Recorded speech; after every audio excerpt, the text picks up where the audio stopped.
Vic, what you mentioned earlier, there was a sequence that I really enjoyed. And I thought I was going to have this feeling when the game started, and I did.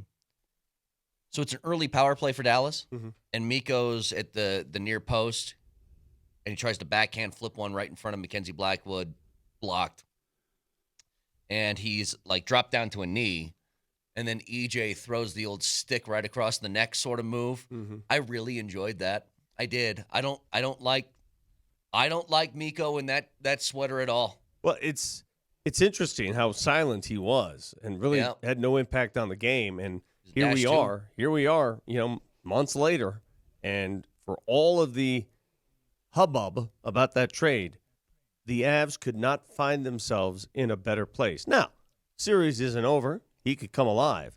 But there's no denying, Avalanche fans, the depth that you enjoy today. You have not seen that depth since the Stanley Cup season.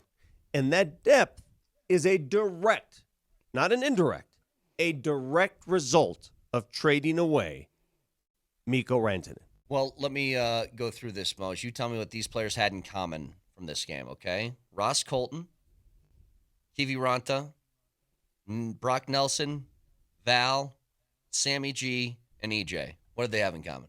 They didn't register a point? The only ones that did not register a point for the Avs in game one. But EJ laid the first lick on Rantanen in the game. Yep. I wasn't criticizing them, by the way, Moj. No, that I just was shows you how doing many- that to tell you, Yeah. it's easier to name the guys who didn't have points than the guys who did. Well, 12 guys did have a point. Rantanen's coming down the left wing, and he's going to dump it down deep, and Eric Johnson comes up and bam! I mean, stands him up, right? And Mikko can take a hit pretty well and still stay on his skates, but and then he had what I thought was a seminal moment in the game. He and Makar bumped shoulders pretty hard going off on a change. And it wasn't like a, hey, buddy, it was like a F you type of bodying up, right? And I don't know what kind of message, he's trying to send to the Avs or the Avs are trying to send to him. Who knows exactly how you want to categorize it.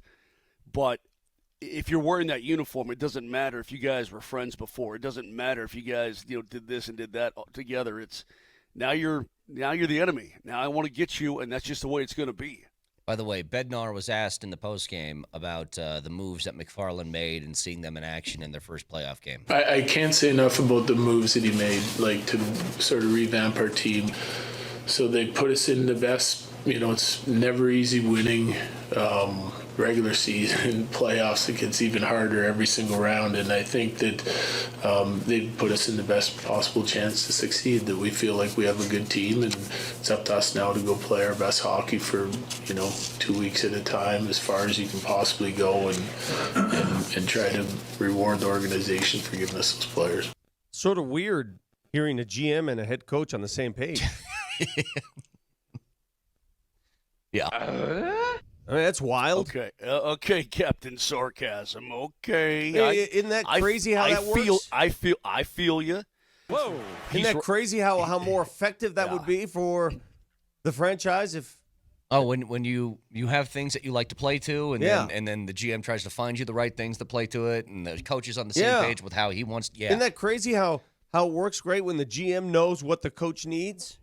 And vice versa? Organizational cohesion. Isn't that crazy? And then all of a sudden, isn't it crazy when you make a trade of a great player before it's too late? Isn't that crazy? I thought... Isn't that crazy how that works? Yeah. You're going to trade him and raise eyebrows because it did.